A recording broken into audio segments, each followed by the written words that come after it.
Sure. All right, hitting the start button. Here we go. Okay. Hello and welcome everyone to the Wall Street Blockchain Alliance's ESG Working Group quarterly session. Thank you all for joining us. My name is Ron Quaranta, chair of the Wall Street Blockchain Alliance. It's a privilege to be here with you all. Today's session, the impact of the Corporate Transparency Act reporting requirements on crypto businesses. We've got a group of subject matter experts with us. I'll give them an opportunity to say hello in a moment. Before we begin, a little bit of housekeeping. Please do keep in mind this event is offered for general information purposes only and educational purposes. It's not intended to constitute, obviously, any accounting, investment, legal, or tax advice. Any views or opinions expressed during the event are clearly our own and don't necessarily represent the opinions of our firms or the Wall Street Blockchain Alliance. Please keep in mind this webinar is being recorded and all attendees will be in listen-only mode. We do encourage you to submit questions. You should have a Q&A chat function available. The team and I will address those questions towards the end. And with that, I'm going to stop talking and kick us off. Jeanne, Jonathan, Adam, it's good to see you all. Let's do the rounds, introduce you all to the folks that are joining us. Jeanne, say hello, tell people who you are, and tell them what firm you're with. Sure. Hi, everybody. Thanks for joining. I'm Jeanne Solomon. I'm a shareholder at Polsinelli in New York, and I have crypto and fintech experience. I'm an M&A and general corporate transactional attorney. And in the past year, I've gotten involved in preparation for and then rollout on the Corporate Transparency Act. And my colleague Jonathan and another colleague, Bill Quick, who's the leader, one of the co-head of our CTA group, have written on the Corporate Transparency Act and DAOs, the application to DAOs. So we thought this might be useful to this group. Nice to meet you. Jeanne, thanks for joining. Jonathan, buddy, please say hello. Hey everyone, Jonathan Schmalfeld. I'm in the Polsinelli St. Louis office as an associate. I focus my practice on blockchain and Web3 companies, all aspects from foundation funding to IP issues to tokenization efforts. So I am the token millennial on our blockchain group. I think every law firm has to have one of those. So that would be me. And I'm excited to talk to you guys about this topic because it's an important one. Jonathan, thanks for being here. Adam, my old friend, I think you're calling us from one of your beachside bunkers someplace. It's good to see you. No, my basement office, but beachside bunker sounds nice, Ron. Maybe someday you'll have to take me on your private jet or one of your friends. We'll get there. Say hello to the room, tell them what you do. So my name is Adam Goldberg. I am the regulatory subject matter expert for our enterprise solutions group at S&P Global Market Intelligence with a focus on regulatory and compliance. And in that role, I help advise the firm on new and emerging regulations and also help clients advise them on that. So that's kind of how both crypto digital assets and the Corporate Transparency Act all fell into my bucket. So definitely happy to kind of help educate people. I know this is a regulation people have been struggling to even get their arms around. So it'd be a good topic of conversation today. Adam, thanks for joining us. And for the audience as well, just a little bit of a plug. Adam is one of the duo who does our monthly policy updates along with our friend Duna Ellis. So Adam, as always, thanks for that. Let's kick off, everyone. Let's set the scene. Adam, I want to start with you if we could. What are we talking about? What is the Corporate Transparency Act? What's its origins? And, I think it's kind of flown under the radar for a lot of the folks in the crypto world. Why is it important to understand? And you might have some slides to share with us for a little bit, I think. Yeah. So Ron, do you want to share the slides or I can? It's kind of up to you. Yeah. So let me see if I can share my screen and see if I can show everyone. So here we go. Let's see what I can do here. Okay, so basically, I'll just give a broad overview of what the Corporate Transparency Act is to just kind of preface the conversation, and then we'll get into a little more detailed discussion. And this won't be a long slide presentation. I'll probably just present maybe this and one more slide. I do want this to be more of a discussion. But for those that do not know, the Corporate Transparency Act establishes beneficial ownership reporting for companies in the United States. It was passed on January 1, 2021 as part of the National Defense Authorization Act that passed over the veto of President Trump as he was leaving office. He vetoed the bill, but it was override by both houses of Congress. I think it was the only NDA ever to be vetoed. And it was part of a larger package of anti-money laundering reforms called the Anti-Money Laundering Act. And the main thing the CTA does and is designed to do is to effectively ban anonymous shell corporations in the United States and strengthen KYC AML controls throughout the economy. And the main way it does this is by requiring any company that is formed or registered in the United States to disclose their ultimate beneficial owners to the Financial Crimes Enforcement Network, FinCEN. And one thing to know about that is the act, you cannot have a corporate owner of a corporate entity. The act presumes that every single entity in the United States ultimately traces back to a person, an ultimate beneficial owner or control person. So that is a principle established by the act. And one of the things you do if you are determined to be in scope for the act is you have to submit a beneficial ownership information report to FinCEN. And there are different time periods allotted for this submission. So for any previous entities that existed prior to January 1st of this year when it went into effect on January 1st, 2024. For any pre-existing entities, you will have till the end of the year to file those initial beneficial ownership reports. Initially, the reporting period, if you created a new entity, let's say as of January 1st, 2024, going forward into 2025, you will have 30 days to report that entity to file your initial report. There was some relief given in this first year of implementation where you will have a 90-day period if you establish a new entity after January 1st, 2024. And then on a go-forward basis, you will only have 30 days if any amendment is required to a report already submitted with FinCEN. So even if, let's say, you applied for the 90-day period, you get your report in on March 31st, 2024, and you have an amendment on April 1st, 2024, that means you will only have till May 1st to get that amendment in. So the 90-day period does not apply to amendments. I just want to be clear about that. And it should be known that this information is allowed to be shared with federal law enforcement officials. So right now, the database is not set up to be queried by different parts of the federal government. First, parts of the federal government will get access to it. So think different parts of the Treasury Department, such as the IRS or other people might query the database. But eventually it is envisioned that all law enforcement entities, both at the federal, state, and local level, will have the ability to query the database if they have a legitimate law enforcement reason. And then following that, private entities, it is envisioned, will be given access to the database to help fulfill their BSA AML obligations. So I'll just go into the next slide, and then I'm going to hand it off to my counterparties just to talk. And this is really will be the bulk of the discussion as to who is in scope for the act.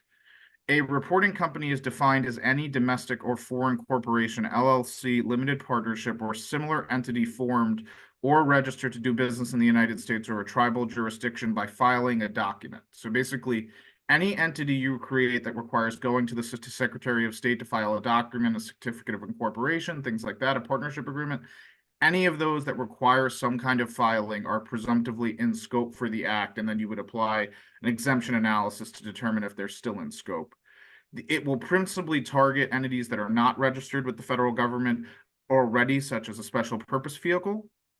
It has the potential to impact family offices that do not otherwise file with a financial authority. So basically, a family investment entity could also fall into the definition of a reporting company.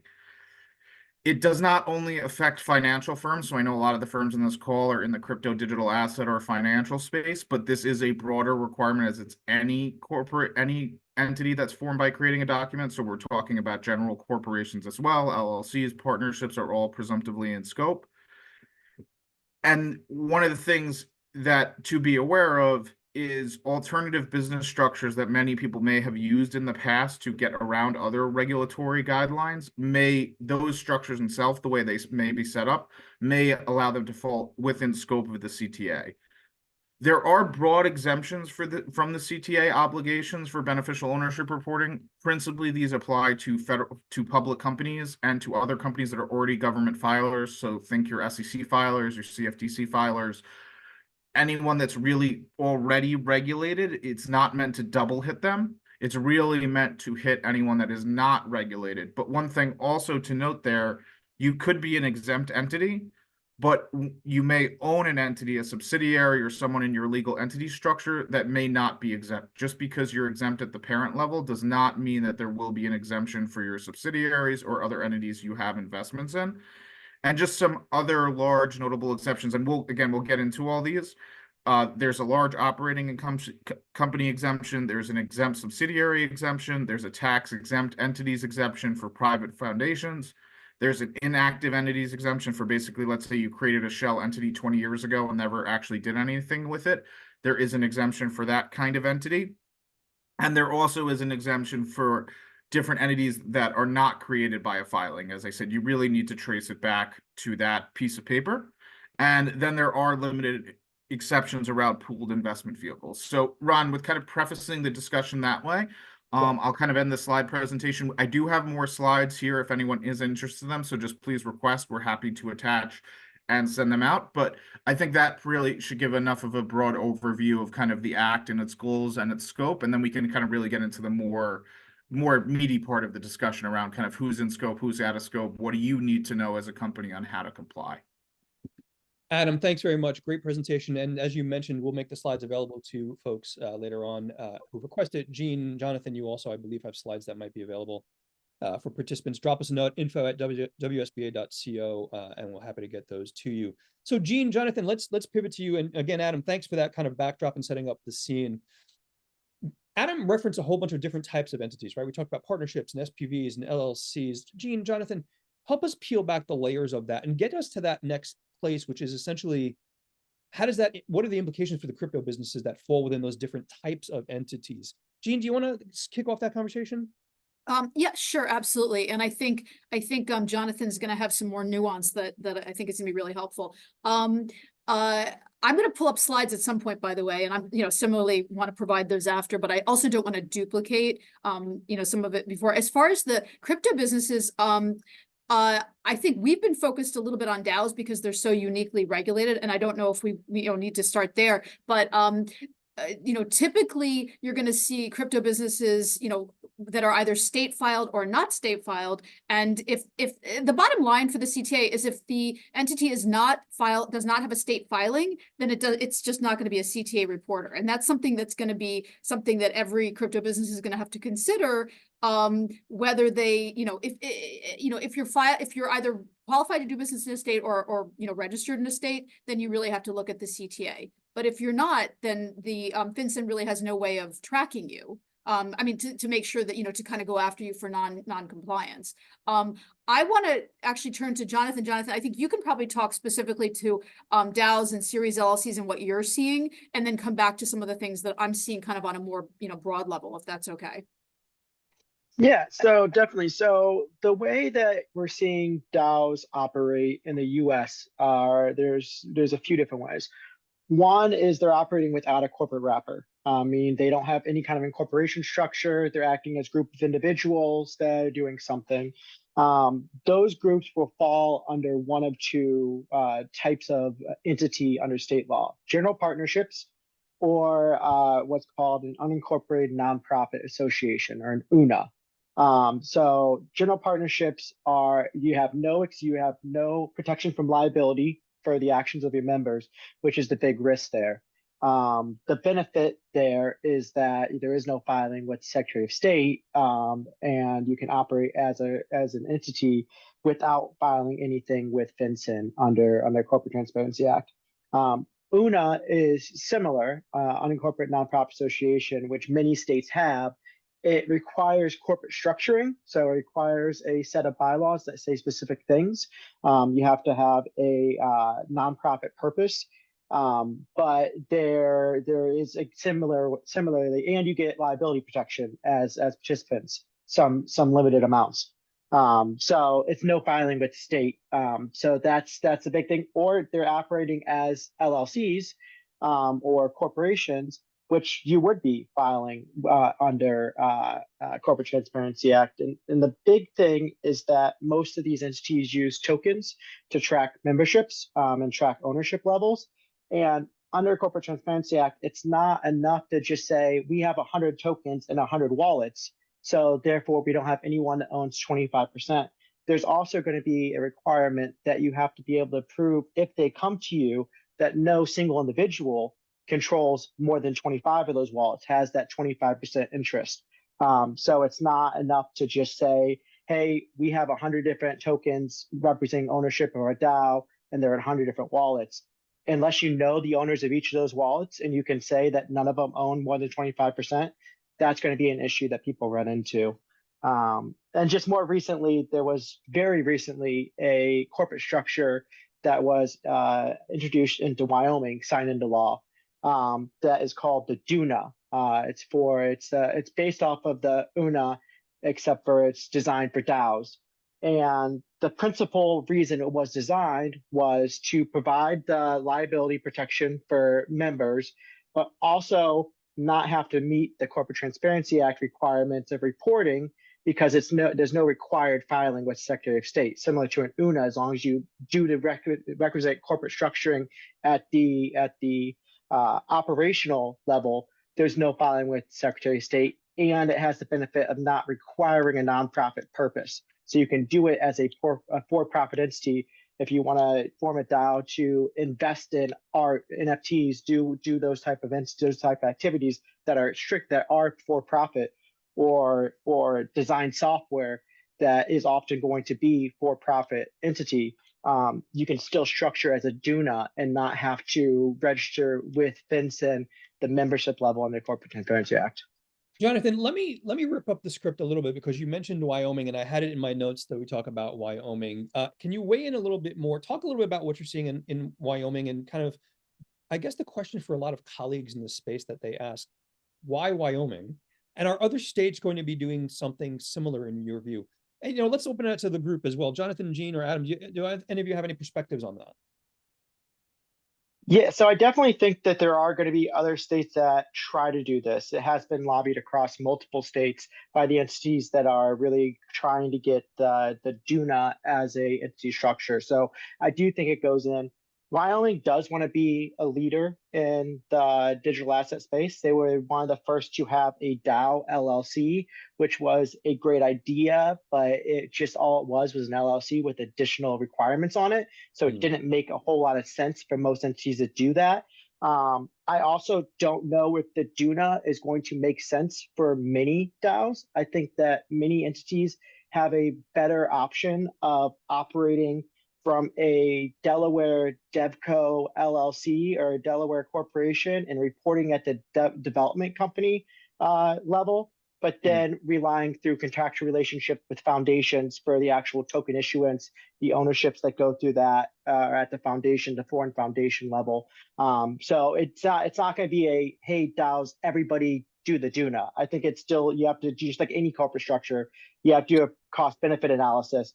It's just a part of that cost benefit analysis is, can we comply with the CTA under our structure? And if not, maybe Duna is the right path for us.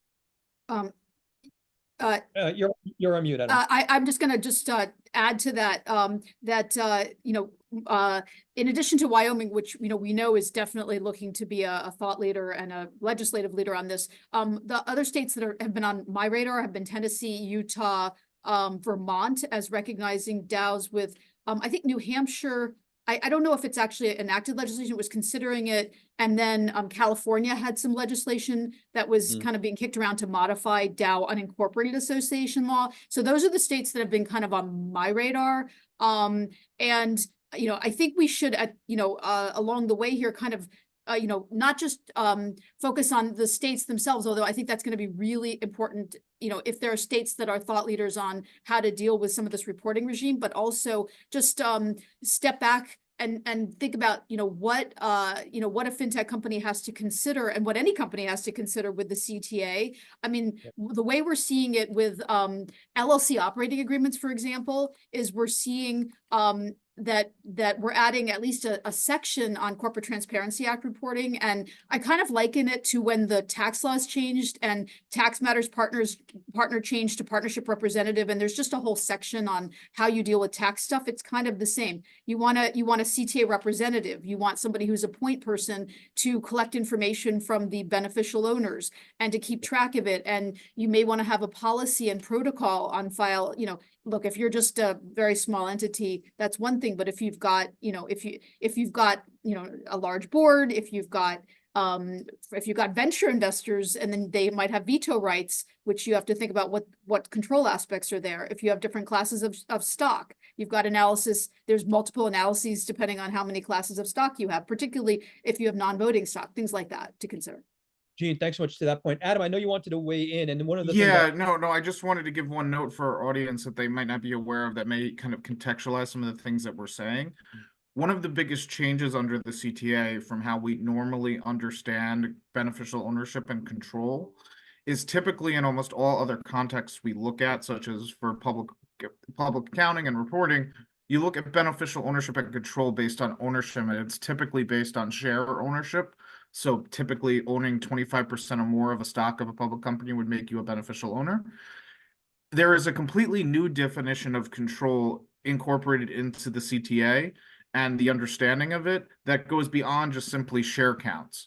There is now a substantial control prong where basically anybody in a corporate structure that has the ability to exert significant control over an entity. So we're talking about any of people in your C-suite, your CEO, CFO, and as Jonathan and Jeanne were mentioning, there are circumstances where, let's say you're a passive equity holder in a company, but you have strike rights to turn that passive equity into a majority stake and then exert control over the company, or if you have the ability to gain control of a company through certain board seats or board control, you are now considered a beneficial owner of that company. And if they have to report to FinCEN, they will need your information as a control person.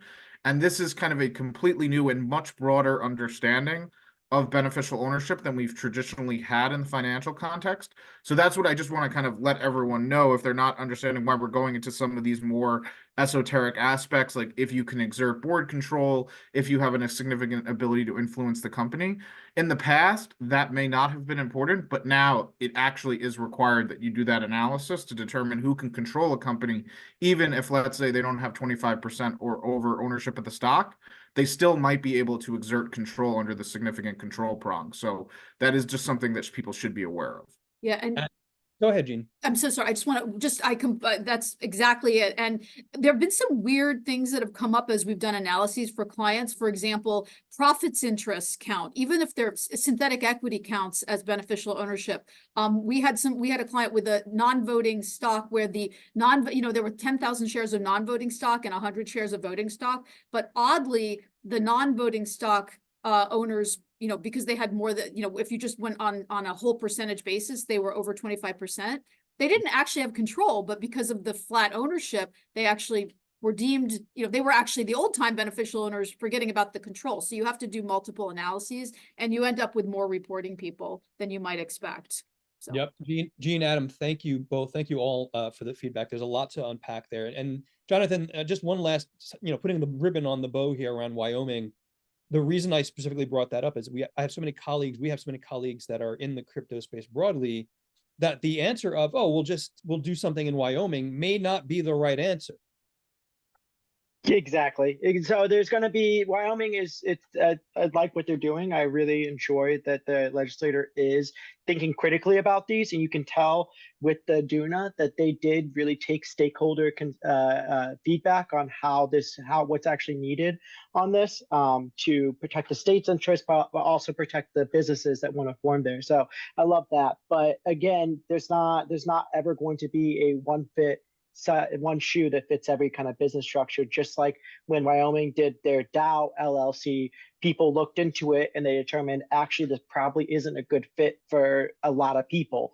Same way with the Duna, there's going to be, you do stuff to make the consideration of, all right, let's go with all the pros and cons on how we want to structure our business, and is the Duna the right fit, or is it a traditional Delaware LLC with a foreign foundation, or is it a Delaware C Corp, or is it a Texas foundation, or is it a trust? There's different structures you can do. But I do like what they're doing. I do think it is going to be a fit for some.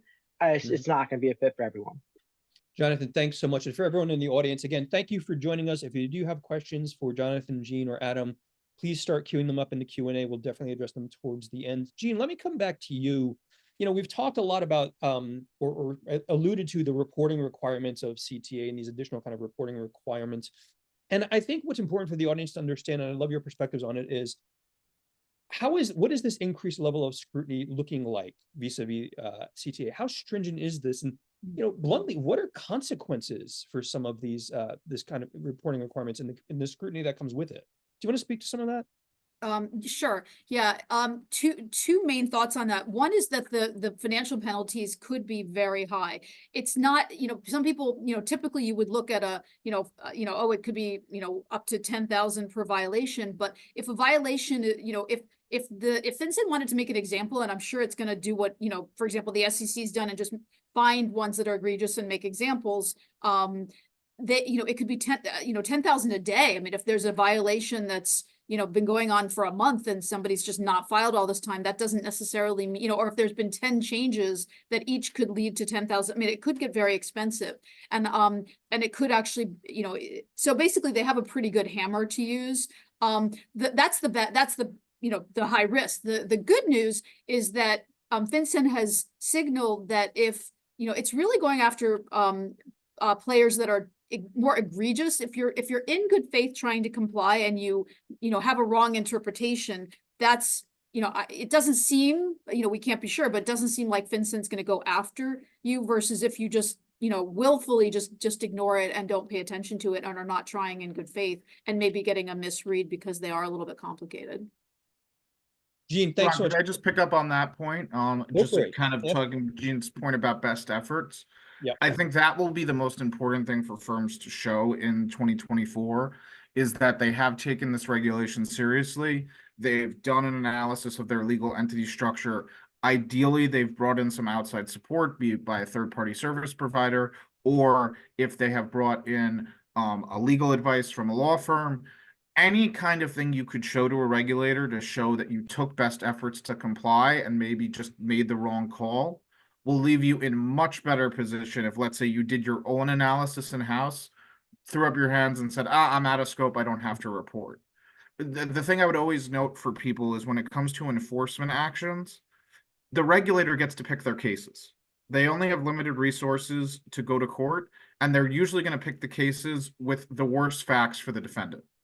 So I would be very surprised if they're going to go after companies that made good faith efforts to comply. And if the regulator came and said, why do you make this decision? They actually have a fact-based rationale and explanation as to how they got to their decision, basically outlining their thought and decision-making process. That doesn't mean everyone's going to make the right call in all these instances. These are fact-specific determinations. These are complex concepts and definitions you have to go through for the exception analysis, to go through the legal entity structure. For example, one thing I know really tripping up people, let's say you're a company that has a 50% interest in one company and then they wholly own a subsidiary. That means you have a 25% interest in the subsidiary because you have 50% of an entity that wholly owns it, which means you cut that in half and you have 25%. That means you're a reporting company, a reporting entity in the downstream entity. So that's like all of these different analysis you have to do. As long as you can show you actually did the work to do the analysis, you likely will be okay from an enforcement perspective. I would expect if enforcement actions are going to happen, it will really be those people that just intentionally did not comply. Basically made the choice, this is too costly, this is too much work, or basically said, I read one exemption, okay, we're exempt, throw up my hands, not do the work. So that's the thing I would say, everyone take this regulation seriously, do the work, and that really should cover your bases, even if at the end of the day, you did maybe not make the right decision when the full analysis is done. As long as you've shown good faith efforts, you should be in a very strong position to not be in the scope of regulators if they're going after people. Adam, thanks. And hitting on what both of them are saying, I think that what you'll see is happening and what's going to happen, just like happens in any other context, is that FinCEN doesn't have the resources to go and check and babysit every single company that's going to be reporting. But what will happen is that there will be a minor AML slip up. There will be somebody at your company that gets investigated by DOJ for something completely unrelated. There's going to be some other instance where then they're going to dig into a company. And if you have good faith efforts to abide by CTA, they're not going to look a whole lot further probably. If they see that there's nothing there, you've done no reporting and you have no policy surrounding it, then they might dig in. And then what was a really minor issue at first becomes a much more major issue. So that's the other way that this would come up. Thank you all. I want to I want to rip up the script one more time when we talk about this stuff. And we've mentioned the phrase good faith efforts, which the four of us all understand.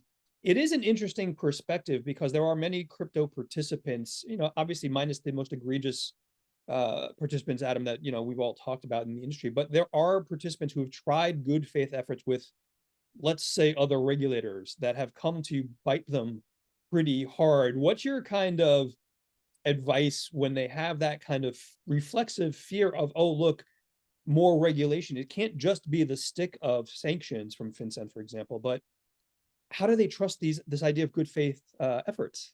Well, the thing I would look at it in two contexts. So primarily the consternation of industry has really likely come from the securities regulator, the SEC, and the banking regulators, and completely understandable consternation, lack of guidance, lack of clear law in the area, lack of clear regulations people can point to. What I would say that differentiates this context is you're almost dealing with the complete opposite when it comes to the Corporate Transparency Act. This is a law passed by both houses of Congress with a veto-proof majority that went into law, and regulations stemming directly from the statute that were called out in law. So basically, the federal government is at the height of its power because it can point directly to a statute. And not just that, we're dealing with sanctions and AML compliance, really national security. There is no higher authority that the federal government has than to prevent, let's say, sanctions invasion, which could help North Korea. Obviously, they've developed a nuclear weapon. Same thing with Iran. If you're helping facilitate money laundering for hostile financial actors, which is the assumption of this act, the assumption is that there are anonymous shell corporations that are used in money laundering. After years of investigation of that fact proved that, which is what was the genesis for this act. So that is the only thing I would say different. Whereas the SEC context, you can go to court and say, we don't have regulations. There's not clear law here. They're operating under a statute from the 1930s that hasn't been fully fleshed out, that doesn't apply to digital assets. Complete opposite here. You can go directly to the statute. The regulations from FinCEN trace directly from the regulations that are called out in statute. And I always warn people, you don't want to get in trouble for sanctions and AML compliance. That is the one area where you lose money and go to jail. Look at it. Binance, the largest exchange in the world, paid billions of dollars, and their CEO is going to jail because of sanctions evasion and BSL AML compliance. The one area you don't see people at Coinbase going to jail over securities violations as they fight it out. Those usually are civil, usually are monetary, usually you can come to some kind of non-prosecution agreement. The DOJ does not usually enter non-prosecution agreements with sanctions evasion. They usually require you to serve jail time. Yep. So just be very careful on that. And the monetary penalties here are significant if you don't comply. That's another thing to note. Adam, thanks so much. Go ahead. I think Jonathan, were you weighing in, or Jeanne? Yeah. And as far as the good faith efforts, there's the concerns there because we've seen other regulators do that. But FinCEN and Treasury actually, and I disagree with lots of things they've done as far as like crypto mixers and various prosecutions are going with that. But when they did designate Tornado Cash wallets as these designated entities, they did put out guidance that said, hey, if you get crypto that's been tainted, that's dropped in your wallet, if you make good faith efforts to abide by that, that's not who we're going after. If you've interacted with Tornado Cash in the past, or you continue to interact with Tornado Cash without your own benefit or in minor amounts, that's not who we're going after. And we haven't seen Treasury or FinCEN really go after anybody outside of the real major players or large amounts of digital assets that are being transferred between sanctioned wallets or sanctioned entities. You are seeing that they have made good on their promise that they are looking for good faith. They're really not looking to just punish anybody. There's a rule of law and you have to abide by it, but they haven't gone after kind of foot faults in that area. So, Jonathan, really good points. Great background, both of you. Jeanne, let me pivot to you if we could. And real quickly, just shout out to our friend Philip Berg, who put in a question around the CTA. We'll be addressing that a bit later on. Jeanne, let me pivot to you a little bit. When we talk about, when we start looking at the takeaways of what we're discussing in the CTA, Are there some surprises about how the rules are being applied? And I guess the expansion of that becomes, how are you all seeing clients, crypto or not, begin to process both the understanding of their obligations? And let's get some granularity, like what are those documents? What are those Sure. policies that they need? Jeanne, do you want to kick us off? I do. I actually also want to quickly follow up on that, if Yeah. that's if with with your indulgence. The CTA, it's actually not hard to comply with. I mean, it can, once you have getting the ID number, once you have an ID number, it's kind of boom, boom, boom. Especially, I mean, yes, if it's a complicated capital structure, the key thing is just to have tracking and monitoring, so that once you figure out who has to report, you get the information you need, and then make sure you're up to date with with keeping up with it. But it's really not as hard as all that once you kind of get your arms around it. And I did want to mention that the FinCEN has put out some really helpful guides. There's a small business compliance guide with lots of images and lots of kind of flow charts and whatnot. And then there's a frequently asked questions that's very helpful in terms of the granularity to respond to that. What we're seeing is, I mentioned before, LLC operating agreements are, being, having sections added to them. I've also seen it where it's kind of weaved its way through. So far, I've been kind of focusing on just add a section so that at least the companies all know it's there and can kind of pick somebody to track it. We would say that would apply to shareholder agreements. If you're doing one, toss in a CTA section, because it's part of its education. It's not just compliance, but it's also getting them up and running.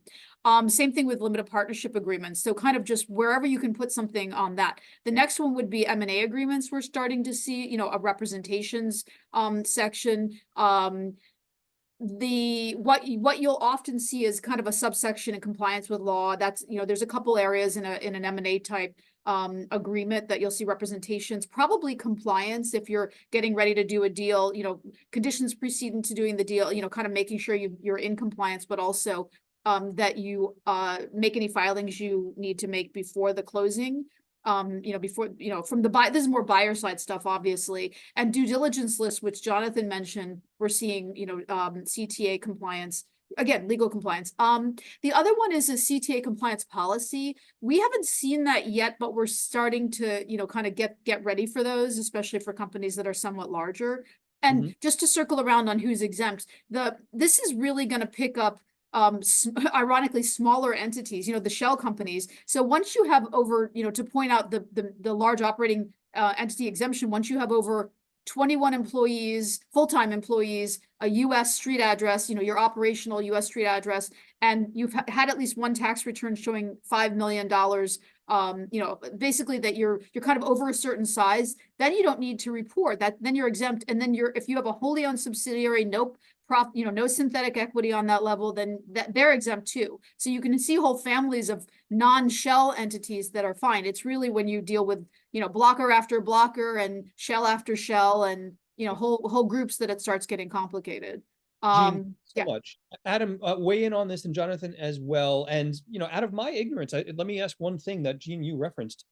When you say is, a written CTA policy, who do firms go to for that? Do they go to counsel? How does that get created? Adam, do you want to weigh in on some of that?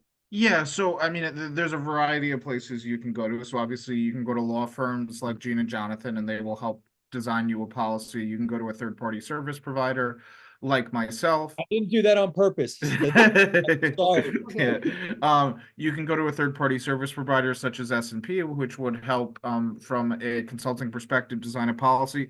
The reason you need a policy, as Jeanne said, which is really important, is for amendments. You need to know whatever. So once you file, let's say you go through this whole remediation, you've done all the scoping, the legal entity structure, you figure out every entity in your group that's a reporting entity, you get all your reports into FinCEN by the end of the year.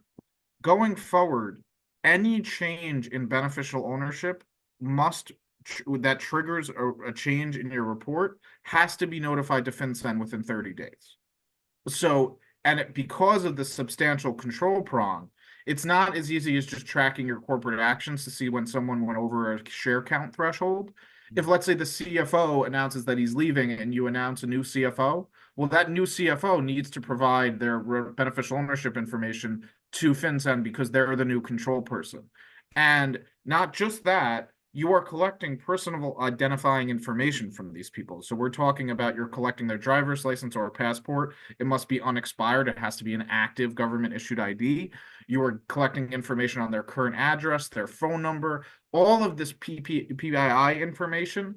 It also must be stored in a confidential and secure manner, because if you're collecting identifying information on your people, including social security numbers, including their driver's license, if anyone was to hack you and get access to your information, and then they got someone's personal identifying information you gave to the company to comply with the CTA, you are subject to fines for each piece of information that were to leak. And as I said, these fines could be hundreds of thousands of dollars per violation. So let's say you had 100 or 1,000 people that data got leaked, you could face fines for every single one of those. So you really do need a policy that not only says, when I create a new entity, this is the information I need to comply with the CTA to make sure if it's a reporting company, we file. If it's exempt, we've found a way to document the exemption so we know it's out of scope. But then once you do file, you need a policy that, and a tracking mechanism, because you need to have when the triggering event happens. So your policy likely should describe all the triggering events that would require amendments to a CTA report. Once any of those are triggered, there needs to be some decision flow and process that's going to lead to an update to your BOI report, again, within 30 days.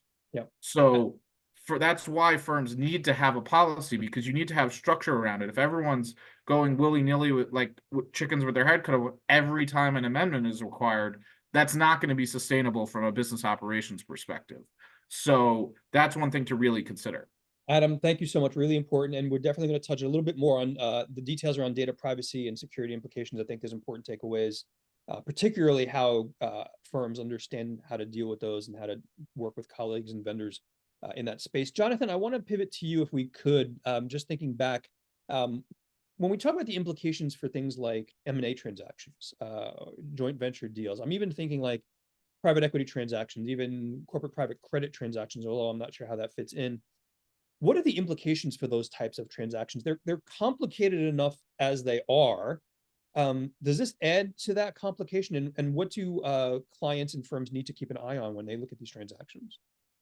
Well, I think there's two aspects to it. The first is just typical due diligence, that this is a risk factor, that if somebody has non-compliance in the background, you want to know about that. You want to get that cleaned up before a deal's closed. You want to have all those factors in the same way you do with lots of issues with due diligence, same with IP and anything else you deal with.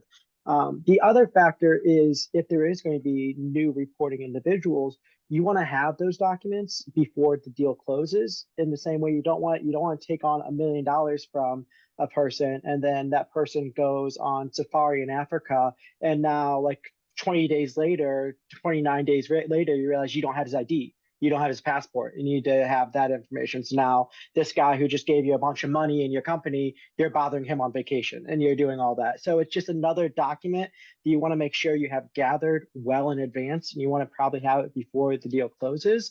In the same way, you want to have lots, in the same way that if there's going to be new tax reporting obligations, you want to have all the documents you need for those tax reporting obligations in stage. And I'd say most companies already do with that. They already have, hey, if we take on a new employee or a CEO moves from Texas to New York, we understand we have new tax obligations. So we have processes in place for setting up everything we need for that.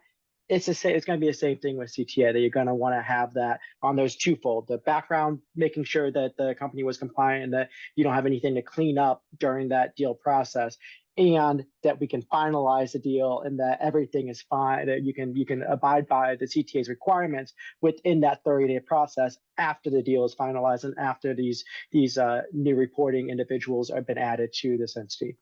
Jonathan, thanks so much. Jeanne, weigh in here if you could. When you have one of your multi-billion-dollar clients walk through the door and say, we're doing a big deal, do you just roll your eyes about more reporting requirements and building on some of the stuff Jonathan's talking about? Or how do you advise them in the context of what Jonathan's describing as well? Oh, sure. Pretty much, everything he said, as well as just making sure the documents are ready, ready to go.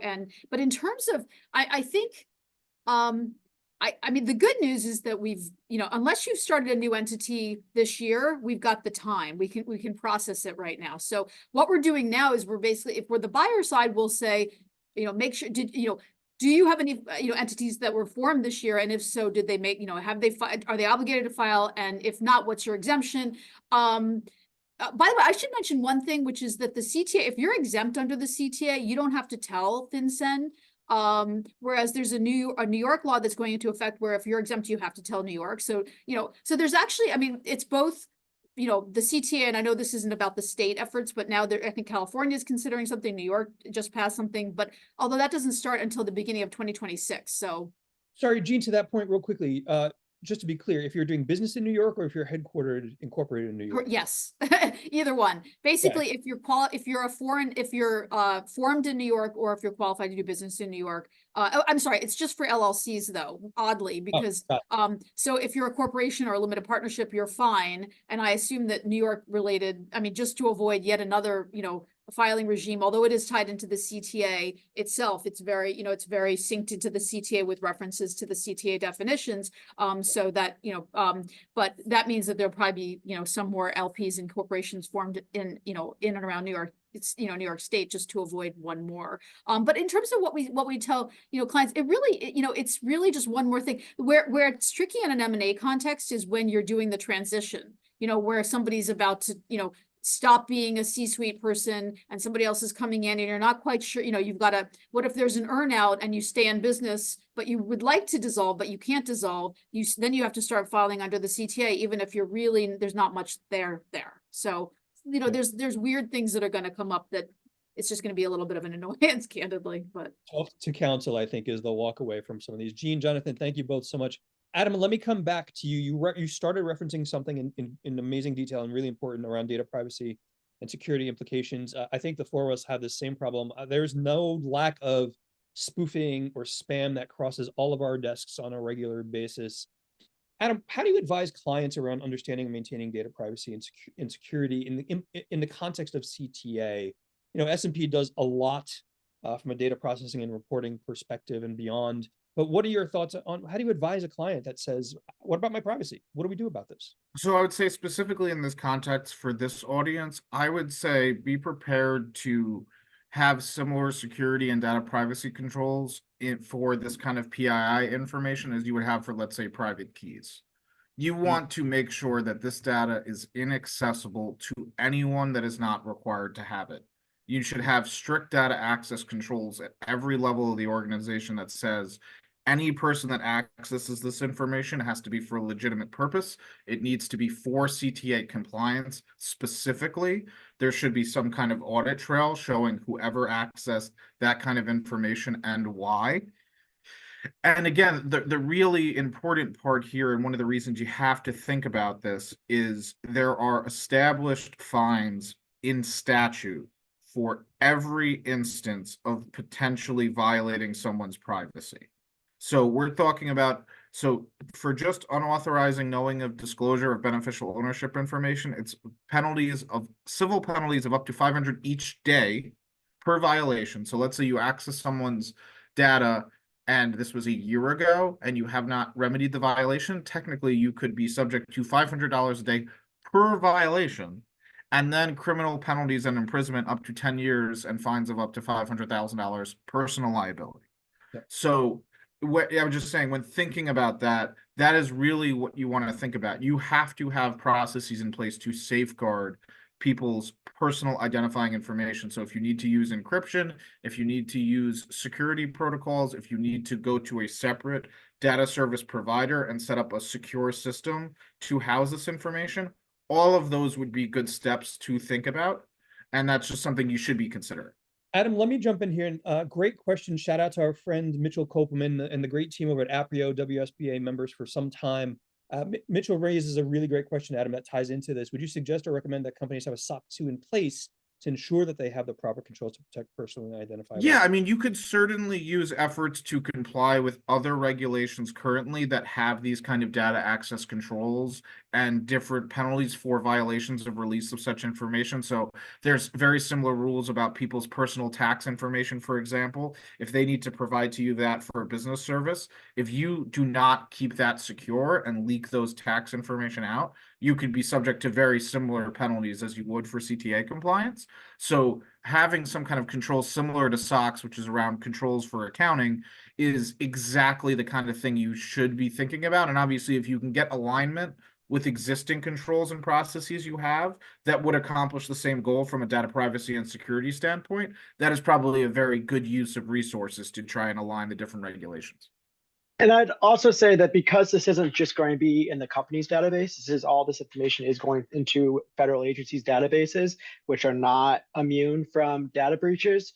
I would say that it's not a bad idea for companies to offer identity protection for anybody who's reporting entity for their company. So pay the $10, $15 a month for Equifax when you're gathering information to sign them up for identity protection, so that they do have that level of protection if there ever is a breach, that they also are protected, that their data won't be one of the first ones that someone uses social security number for. So it's not a bad idea to do that, because they are giving you information for your company.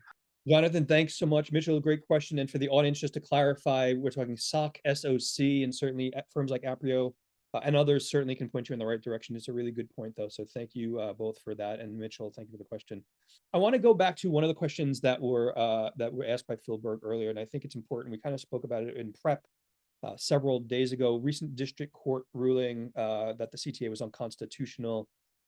Jonathan, is this a roadblock? And then we'll open it up for Jeanne and Adam as well. And will this hold in this context? What are your thoughts? So it's a very limited holding. It's very limited to who it applies to, and it's currently being appealed, and it's one district court ruling. So I'd preface it all based off of one district court ruling for a limited class of individuals. It doesn't change anybody. It shouldn't change really a whole lot of people's plans as far as compliance with CTA. I think that you should, if you were complying, if you thought you had to comply before this ruling, you're going to have to comply now. I have slight disagreement with my co-panelists. I think that under the current Supreme Court makeup, if this were to be appealed up to the Supreme Court, I do not know what the outcome would be, because this is a large agency reach. This is the gathering of information without a warrant. I don't know how it's gonna play out in the appellate level. I think on the past courts, it would have been an obvious slam dunk. This loses once it gets to Supreme Court at minimum. I don't know if that's the case here, but either way, this shouldn't change anybody's plans as to what they're doing as a reporting entity, or change up. They shouldn't be basing the thinking, oh, I have till the end of the year, I don't have to do anything in place because this is going to be appealed and overturned by then. That's not a good idea, I would say. Yeah, Ron, I'll just note, FinCEN did comment directly on the impact of the ruling and did state emphatically that no other entities outside the specified class of plaintiffs at issue in this ruling can use this as an excuse not to comply.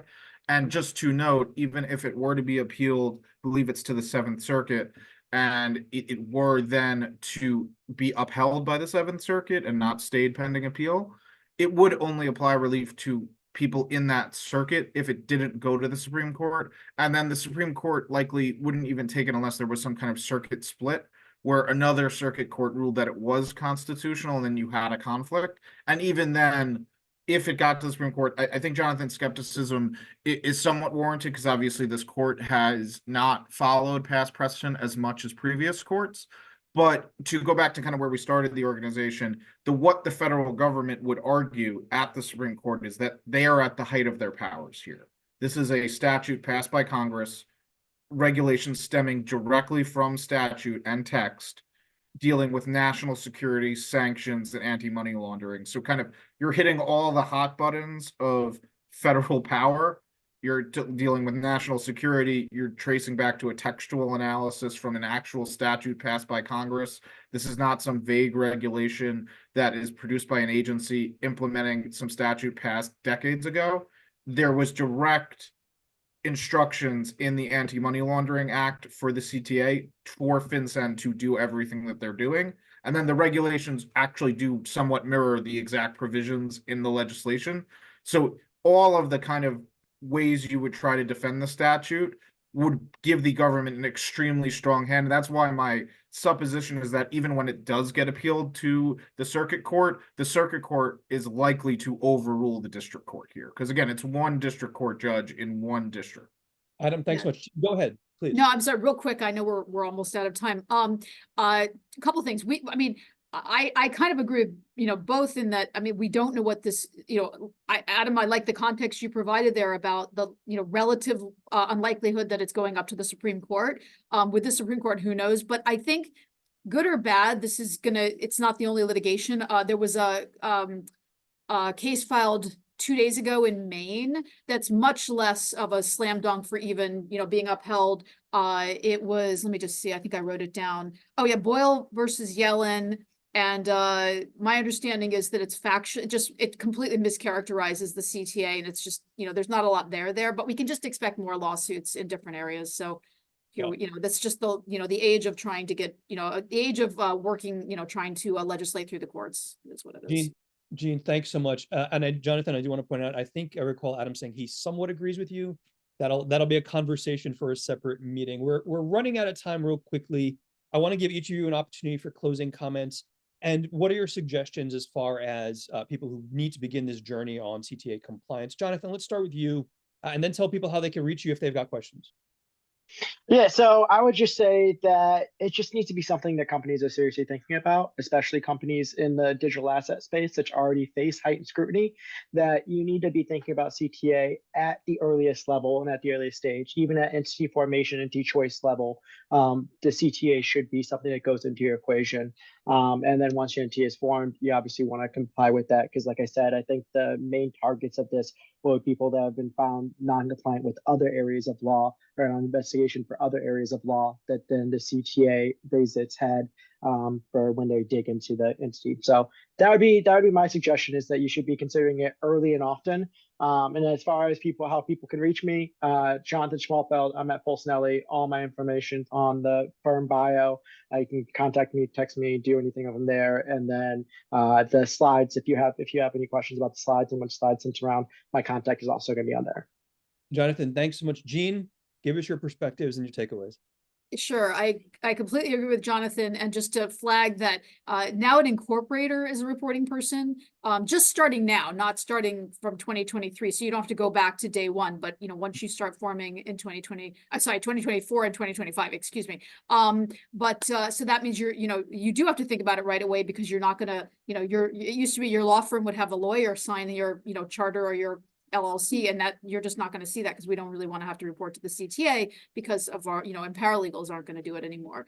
Yeah, I think the one thing, just to think about, especially if you're kind of involved in the DAO world, wrangling your beneficial owners and your control is going to be really challenging. And we can only scratch the surface on that today, but that is something that, could be a whole other webinar on just how to deal with ownership at the DAO level. So we just want to flag that. And otherwise it's really manageable if you just break it down and make sure you've got somebody focused on it in your organization. And as far as how to reach me, same thing. I'd love to send a slideshow around. Thank you. Absolutely. And that's Jeanne's subtle way of queuing up our next webinar. Well done, Jeanne. Adam, bring us home, buddy. Yeah, so my biggest message to everyone would be, if you have not started your compliance process or not started to think about the CTA, something to start immediately, only because you only do have the end of this year to file for every pre-existing entity before 2014 back into perpetuity. So you just want to be careful that you don't honestly, it's been somewhat surprising how little awareness there is of this regulation up until recently, considering it's already been in effect since January. And so for many firms, they haven't begun to think about it or even started to comply. I would start, if you have not started that scoping process, do so immediately for your existing entities.